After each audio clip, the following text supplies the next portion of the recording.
Noha, jo, ani náhodou, sráží značka dobře, borovice lesní dobře, olša lepkavá, jo, to je bubě, když vyšije, lípa srčitá, javor, jo, Kanada, že?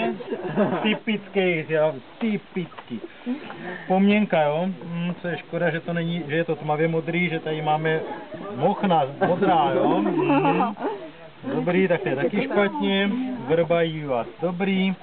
Rozrazil rozepítek je taky špatně, buk klasický, kostival, žlutej, no super. Tak, heřmánek, smrk tepilý ani náhodou, smrk pichlavý dobře, dub, jak když